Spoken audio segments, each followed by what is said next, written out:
할렐루야, 반갑습니다. 오늘은 경희대학교 글로벌교회 추수감사절 감사예배로 드립니다. 그래서 추수감사절과 관련된 여러 한번 유래에서부터 한번 살펴보겠습니다. 오늘 말씀은 신명기 16장 13절에서 15절 말씀입니다. 제가 한번 읽어 드릴게요.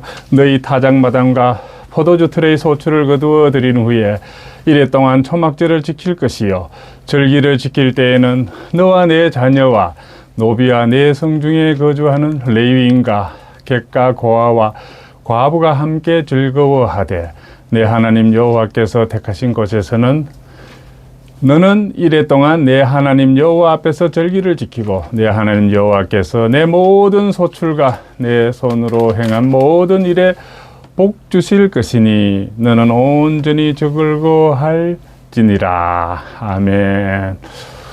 오곡이 무르익게 하시고 또 맑은 가을 하늘을 주신 하나님의 크신 은혜를 생각하면서 감사하는 추수감사절 예배를 드리겠습니다. 보통 추수감사절 그러면 우리나라는 뭡니까?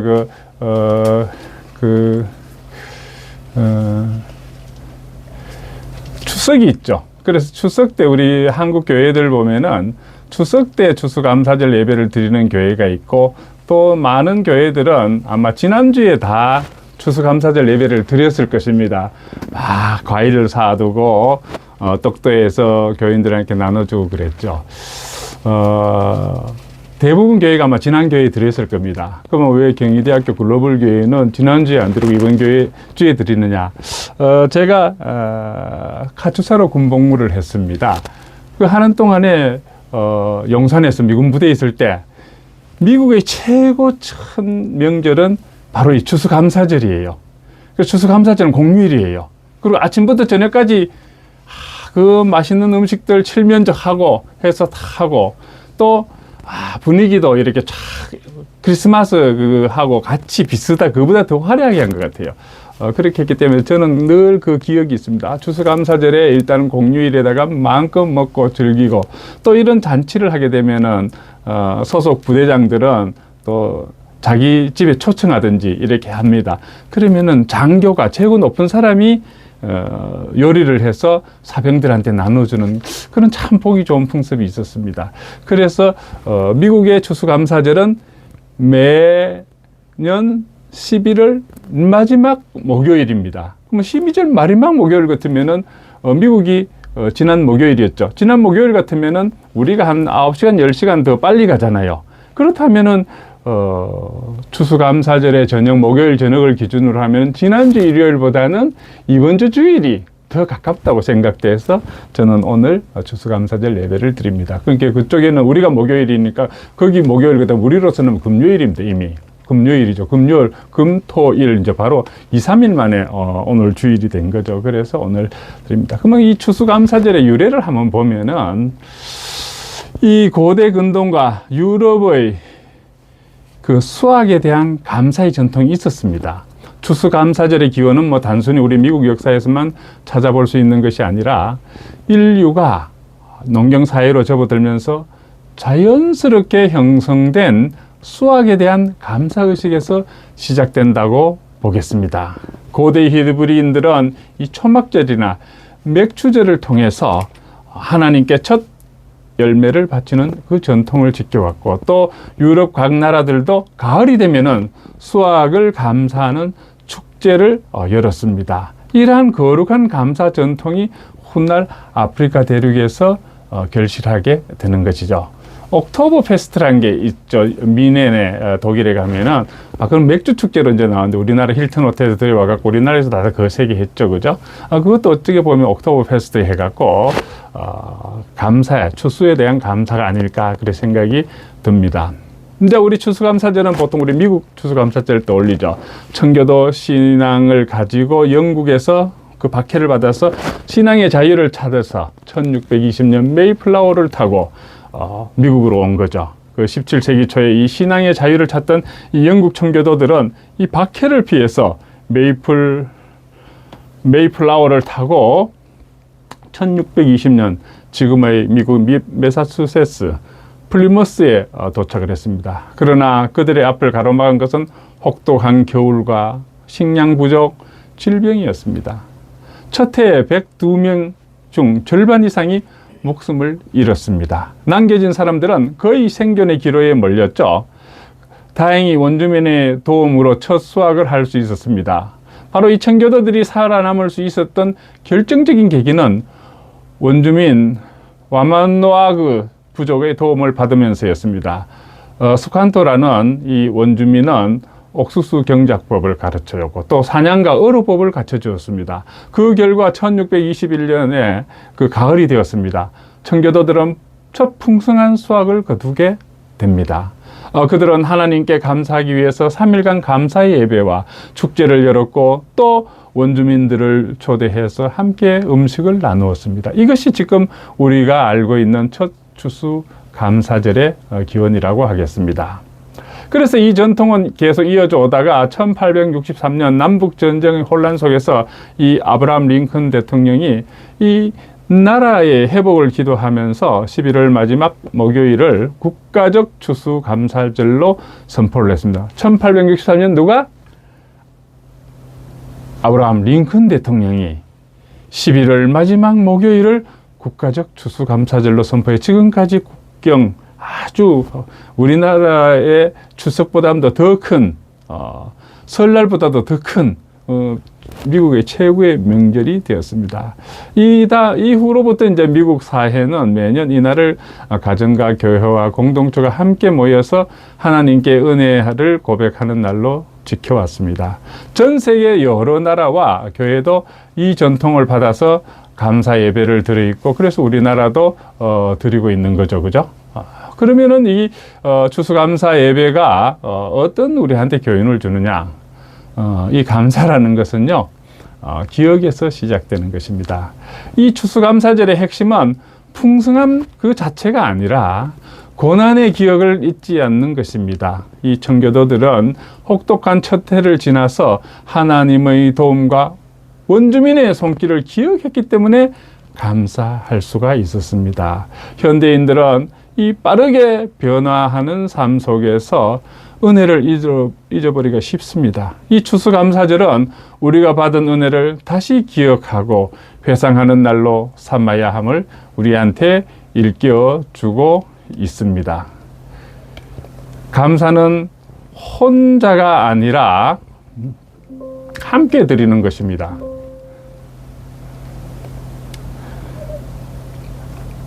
미국의 첫 추수감사절은 단지 청교도들만의 감사의식이 아니었습니다. 이방인, 타문화, 타민족과 함께 공동의 감사였습니다. 오늘날 개개인의 이기주의와 분열이 심화되는 이 시대에 추수감사절은 공동체와 이웃을 돌아보는 날이 되어야 합니다. 가족과 교회, 지역사회와 손을 잡는 것이 감사의 본질인 것입니다.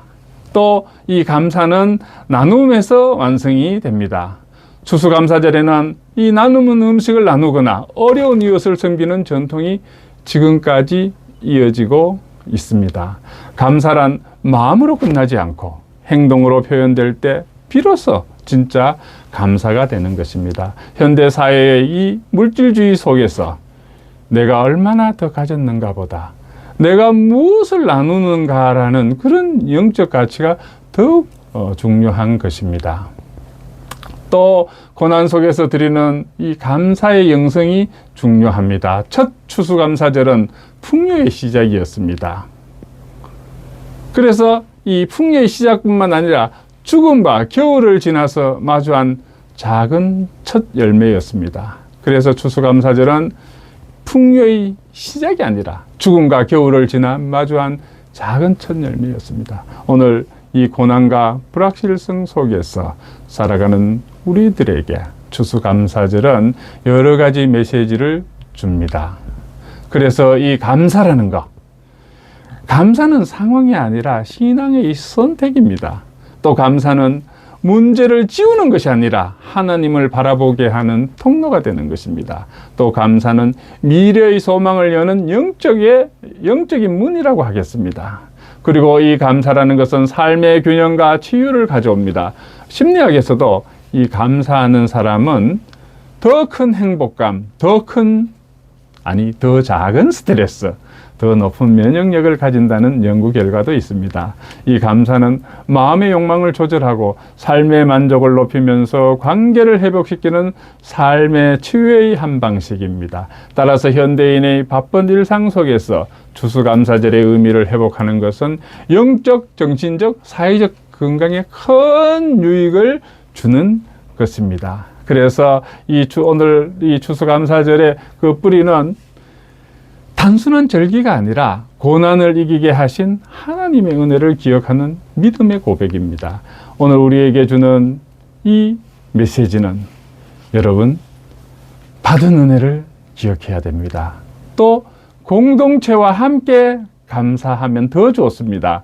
또 감사의 마음을 나눔과 섬김으로 표현하는 것이 좋습니다. 고난 중에도 감사함을 여러분 선택해야 되겠습니다. 감사는 우리의 삶을 치유하고 변화시켜주는 것입니다.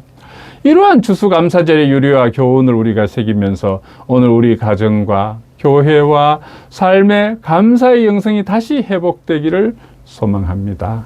이스라엘 백성은 민족적 전통으로 3대 절기가 있었는데 그 가운데 하나가 초막절이었습니다. 이 절기는 소출을 수장한 후에 7일 동안 지킨 절기였습니다. 우리의 추석을 초막절에 비교해서 고유한 의미를 한번 찾아본다면은 첫째로 이 사계절을 만드시고 알게 해주신 하나님께 감사해야 합니다. 하나님께서 천지를 만드시고 사계절을 주시어 섭리하시면서 그 안에서 살도록 해주신 것에 우리는 감사해야 되겠습니다. 둘째로 때를 따라 주시는 은혜를 감사해야 되겠습니다. 하나님께서 이스라엘 백성에게 의식주를 허락하셨던 것처럼 우리나라에도 때를 따라 풍요로운 결실을 주신 것을 우리가 감사해야 하겠습니다. 셋째로 우리는 주어진 모든 것에 감사하면서 영적인 결실을 할 수 있도록 간구해야 하겠습니다. 하나님의 크신 뜻을 생각하면서 청지기로서 충성할 뿐만 아니라 많은 영적 결실을 얻을 수 있도록 힘써야 하겠습니다. 시편 112편 1절에서 6절을 보면요, 이렇게 되어 있습니다. 할렐루야, 여호와를 경외하면서 그의 계명을 크게 즐거워하는 자는 복이 있도다. 그의 후손이 땅에서 강성하며 정직한 자들의 후손에게 복이 있으리로다. 부와 재물이 그의 집에 있으며 그의 공의가 영구에서 있으리로다. 정직한 자들에게는 흑암 중에 빛이 일어나나니 그는 자비롭고 긍휼이 많으며 의로우니로다. 은혜를 베풀며 구워주는 자는 잘 되나니 그 일을 정의로 행하리로다. 그는 영원히 흔들리지 아니하며 의인은 영원히 기억되리로다. 이 시편 시인은 가족을 아름답게 묘사했습니다. 아내는 결실한 포도나무 같고 상에 둘러앉은 자식은 어린 감람나무 같다고 했습니다. 이러한 가족이 함께 모여 추수감사절의 의미를 성경적으로 다시 음미해 보는 것은 의미 있는 일이 될 것입니다. 여호와를 경외하고 그의 계명을 이 땅에서 지키면서 즐거워하는 자는 복된 자입니다. 이러한 가족의 후손은 땅에서도 강성하며 평안을 누릴 것입니다. 정직한 자가 되어서 그의 계명을 이 땅에 실천하며 우리 살아갑시다. 그리하면 부여와 하나님의 축복이 그 집에 있게 될 것입니다. 또 하나님의 의가 있게 되고 많은 사람들에게 정의롭고 살아갈 방향을 제시하는 어진 사람이 될 것입니다. 은혜를 베풀고 빌려주는 자가 되며 또 그의 계명을 이 땅에 전파하며 사는 그 아름다운 결실을 우리가 함께 맺어봅시다. 그리하면 모든 것이 형통하고 그 하는 일을 의롭다고 인정받게 될 것입니다. 이렇게 하는 사람은 영영이 요동치 않고 하나님의 품으로 인도되어서 마지막 순간까지 감사하는 하나님의 자녀가 될 것입니다. 우리 추수감사절만 우리 감사했죠. 데살로니가 전서 5장 16절에서 18절 보면 이렇게 됩니다. 항상 기뻐하라. 쉬지 말고 기도하라. 범사에 감사하라. 이것이 예수 그리스도 안에서 너희를 향하신 하나님의 뜻이니라. 뭐라고 그랬습니까? 항상 기도 먼저 하라 그랬습니까? 기뻐하라 그랬어요. 기뻐해야 돼요. 이거 기뻐하라는 건 이거 명령어예요. 여러분 기뻐하지 않으면 성경 불복종죄입니다. 기뻐하고 그 다음에 기도하고 그 다음에 감사하라 그랬습니다. 먼저 기뻐하는 여러분들이 되기를 바랍니다. 이 가을의 끝자락에서 하나님이 우리에게 베푸신 은혜를 우리 세어보면서 한 해를 돌아보고 또 새로운 믿음의 시선을 얻는 그 복된 날입니다. 추수감사절은 단순히 농사의 결실을 감사하는 절기가 아니라 하나님의 은혜로 살아온 삶 전체를 다시 고백하는 날입니다.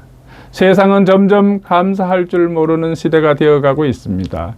당연하게 여기는 것이 많아졌고 눈앞의 문제에만 집중하다 보니까는 감사가 사라지고 불평과 원망이 자리하고 있습니다. 그러나 하나님께서는 오늘 본문 말씀 이 데살로니가 전서 5장 16절 18절 말씀에서 범사에 감사하라고 명령하고 있는 것입니다. 감사합니다라는 말은 가벼워 보이지만 그 안에 신앙의 깊이가 들어 있습니다. 오늘 이 말씀 속에서 감사의 신앙을 회복하는 은혜가 있기를 소망합니다. 감사는 선택이 아니라 하나님의 뜻입니다. 5장 18절에 범사에 감사하라는 이것이 그리스도 예수 안에서 너희를 향하신 하나님의 뜻이니라. 여기에서 세 가지 중요한 영적 의미가 담겨 있습니다. 감사는 감정이 아니라 순종입니다.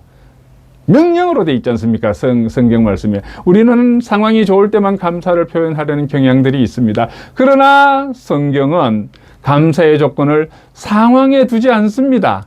감사는 기분이 아니라 믿음의 순종입니다. 때로는 이해되지 않는 일 속에서도 실패와 상처 속에서도 하나님은 우리에게 감사를 명령하십니다. 왜냐하면 하나님은 우리가 보는 것보다 더 큰 그림을 보고 계시기 때문입니다. 감사는 하나님을 인정하는 신앙 고백입니다.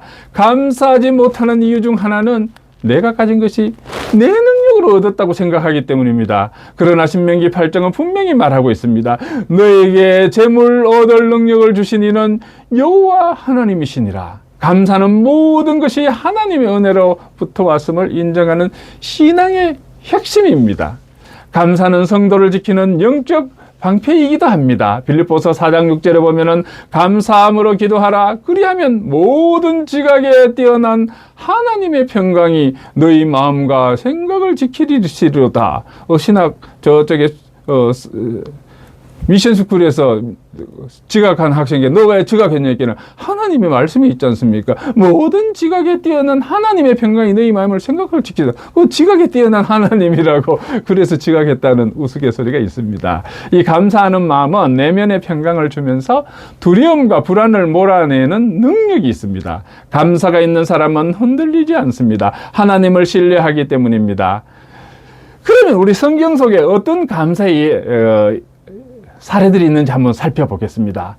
성경에는 감사의 삶을 산 사람들이 아주 많습니다. 이들의 감사는 환경을 초월한 감사였기 때문에 더욱 감동적입니다. 먼저 다니엘의 감사에 대해서 보겠습니다. 다니엘의 감사는 위기 속에서도 감사를 표현하는 것입니다. 다니엘은 사자굴에 던져질 위기 가운데서도 하루 3번 감사 기도를 멈추지 않았습니다. 그에게 감사는 환경이 아니라 하나님과의 관계였습니다. 원래 우리가 겪은 어려움들이 있다면 다니엘의 고백을 기억합시다. 위기 속에서도 감사할 때 하나님은 그 위기를 축복으로 바꾸어 주십니다. 두 번째 요나의 감사에 대해서 보겠습니다. 요나는 깊은 절망 속에서도 감사를 드렸습니다. 요나는 물고기 뱃속에서 이렇게 고백합니다. 요나서 2장 9절에 보면은 감사의 제사를 주께 드리리이다 하고 있습니다. 인생에서 가장 어두운 자리, 가장 깊은 절망 속에서도 드려진 감사였습니다. 감사는 절망의 깊은 곳에서 하나님을 다시 보는 눈을 열어주는 것입니다. 그 다음에 예수님의 감사에 대해서 보겠습니다. 부족함 속에서도 감사를 드리는 장면이 나오죠. 바로 오병이어의 기적이죠. 오병이어의 기적에서 예수님은 떡 5개와 물고기 2마리라는 턱없이 부족한 것을 들고 하나님께 감사했습니다.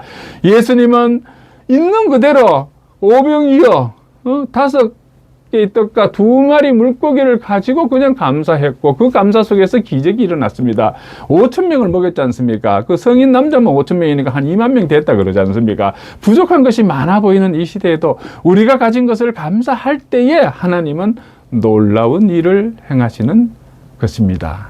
그렇다면 추수감사절의 진짜 의미는 뭘까요? 우리가 매년 드리는 이 추수감사절 예배는 단순한 절기가 아닙니다. 그 배경에는 깊은 신앙적 의미가 담겨 있습니다. 바로 회복된 관계에 대한 감사입니다. 추수감사절은 뿌리는 하나님께 대한 관계 회복입니다. 이스라엘 백성은 추수 때마다 하나님께 나아가 제사 드리면서 고백했습니다. 우리는 당신의 은혜로 살아갑니다. 오늘 우리가 이 자리에 서 있는 것도 전적으로 하나님의 은혜입니다. 원래 가정이 지켜진 것, 건강이 지켜진 것, 믿음이 지켜진 것, 그 모든 것이 하나님의 손길이었습니다. 또 하나님의 중심 그 삶을 다시 고백하는 날입니다. 감사는 우리를 다시 하나님 중심으로 돌려놓은 영적 나침반입니다. 문제 중심이 아니라 환경이 중심이 아니라 하나님의 은혜가 우리 삶의 중심이 되어야 하는 것이죠. 또 미래의 은혜를 바라보는 신앙이 바로 추수감사절에서 우리가 생각을 합니다. 감사는 과거의 은혜를 기억하는 것에서 더 나아가 미래의 은혜를 믿음으로 선포하는 행위입니다. 감사하는 사람에게 하나님은 더 큰 은혜를 맡기십니다. 감사는 미래를 여는 열쇠인 것입니다. 감사하는 성도가 되기 위한 우리 실정적인 삶을 살려면 감사는 말로만 끝나는 것이 아니라 삶의 습관이 되어야 합니다. 그러려면 작은 것에서 감사하는 훈련을 해야 합니다. 감사는 큰 은혜보다 작은 은혜에서 시작되는 것입니다. 일상에 숨쉬는 공기와 따뜻한 밥, 가족의 웃음, 예배할 수 있는 자유, 이 모든 것 결코 당연한 것이 아닙니다.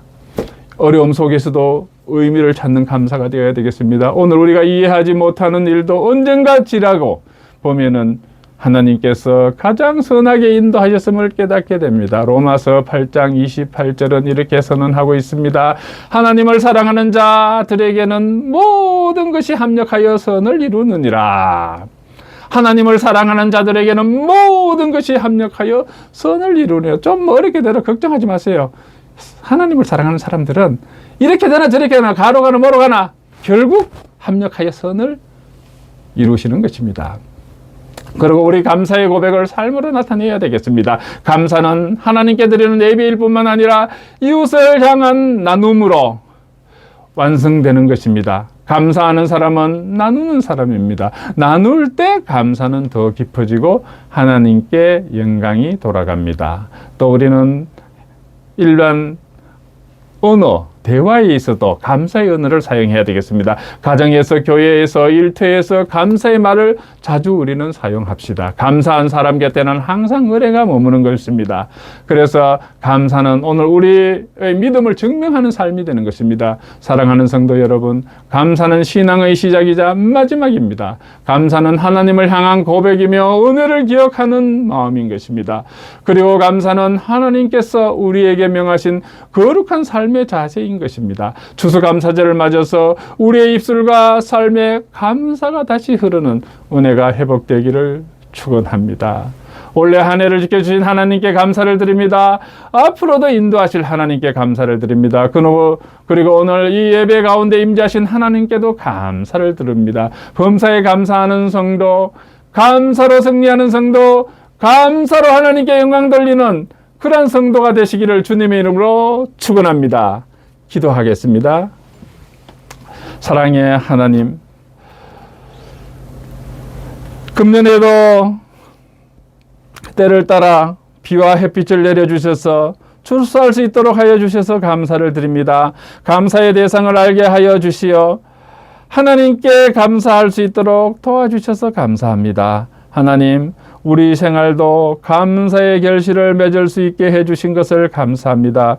우리뿐만 아니고 온 민족과 전 세계가 하나님께 감사와 찬송을 할 수 있도록 은총을 베푸시기를 원합니다. 추수감사절을 맞아서 우리가 한자리에 모여 감사 예배를 드릴 수 있도록 은혜 내려주심에도 감사를 드립니다. 오늘도 우리에게 풍성한 은혜를 내려주시는 예수님의 이름으로 기도드리옵나이다. 아멘. 찬송가 559장 드리겠습니다. 찬송가 559장 드리겠습니다.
Let me show you the Gopura Stone rock art.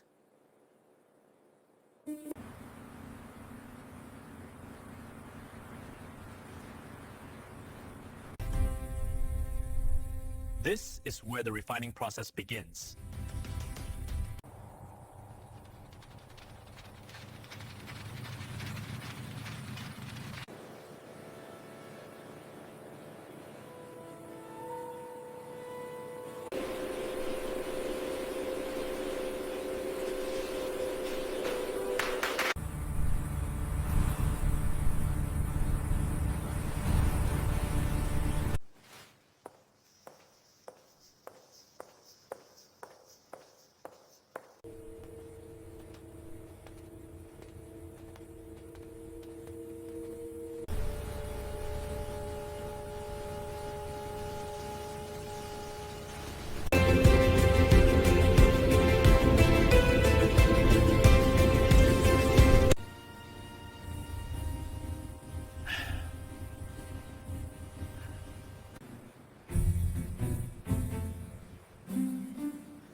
조지아에 아나엘이 빚이 있다.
I have arrived at the airport in Rize, a small city in Turkey.